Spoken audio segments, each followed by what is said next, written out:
Hi everyone, welcome to the Hedgehog Hollow. Today's 2-minute tip is about embellishment storage.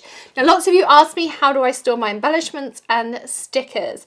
Well, the reality is I don't have many stickers, but I do have a lot of embellishments. I have a huge amount of the Tim Holtz ideology, and in reality I haven't really found anything I like yet. However, I do have something for my sequins and gems that I like, and the few stickers I have, I actually keep in one of these art bin pieces, which I'll link in the description for you. It's a clear piece, so I can see exactly what's inside of it. It has a little piece on the side here, and all of my little sprinkles, my few little spare parts that I've got, some fun shaped paper clips are in here, some Doodlebug stickers. The few little bits that I actually want, I keep in here, and this works perfectly for me. Now, that's all I need to keep. Now, my sequins, my gems that I have, that I keep in one of these holders. Now, you may have seen a lot of crafters use these holders because I think they're fab, and I recycle over and over. I actually have 3 of them. You can fit 2 by side in those Alex drawers, the wide ones. And then you can stack them 2 high, which I also really like. So I pop them in here, and then I can fit a nice label on them. You get different sizes of trays. You can get one that's filled with lots of these small ones. Now, one tray of Pretty Pink Posh gems, one little bag, is going to fit perfectly in this little size. So you may want the tray that's just full of these little ones. I'll link that option. Or you can get a tray that's full of multiple sizes like this one. So I have a mixture because, again, I have a mixture of different options.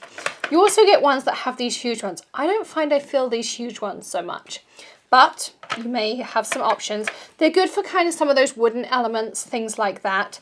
And then, as I say, you can pop your little tag on here.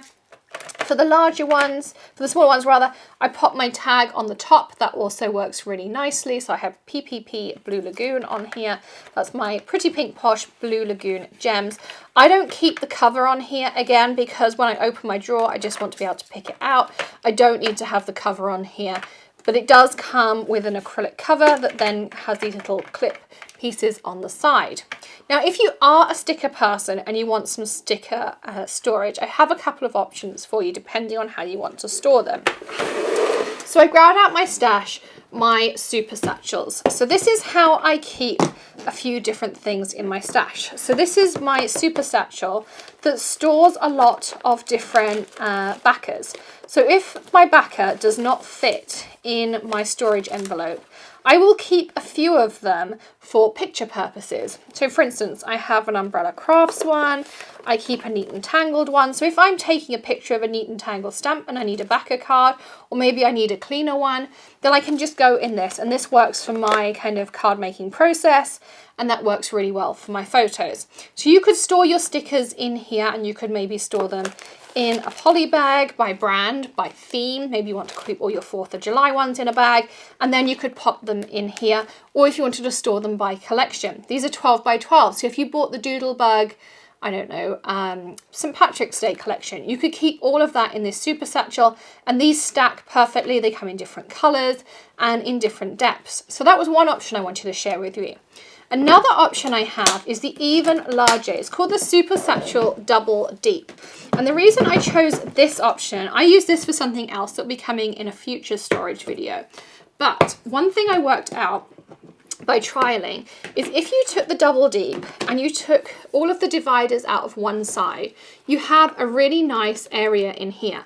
And those big sticker sheets, like the long EK ones or the K&Co ones, the larger Doodlebug ones, they all stack and stand long ways in this area here. So you could have them all stacked along here, that you could kind of just do this and then flick along, which I thought was a really nice option. And you could put dividers in by theme, by company, however you like to store. And the different ways of storing things is going to be a subject to another video, because somebody asked me, how do I store things? Do I store it by theme? Do I store it by company? Do I store it by type? How do I store things? So I am going to cover that in a separate video. But if you have a storage issue that you're struggling with in your craft room, do pop that in the comments section below. We read all of your comments. We try to reply to as many as we can, but we do get a lot of them. So we'll always read all of them. And if you have any questions, pop them in there. We'll try to cover them in a future video for you. Don't forget to hit that subscribe button, of course. All of the links of everything that I've shown you today will be in the description below. Of course, including all of our exclusive coupon codes that we have every single month for Tonic, Allen Hudson, Gina K, all of our favorite companies who provide us with exclusive coupon codes. LDRS off of their full new release. If you didn't see that, check that top right hand corner. You can check out their full new release for this month too. And we will see you again tomorrow in another video. If you enjoyed this 2-minute tip, give us a thumbs up, and don't forget to hit that subscribe button and ring the bell. And check out the April subscription box, which comes now in our black and white polka dot box. The wait list is open. Again, check that top right hand corner for all of the contents and how to subscribe. Details also in the description below. I'll see you again tomorrow, everyone. Happy stamping. Bye.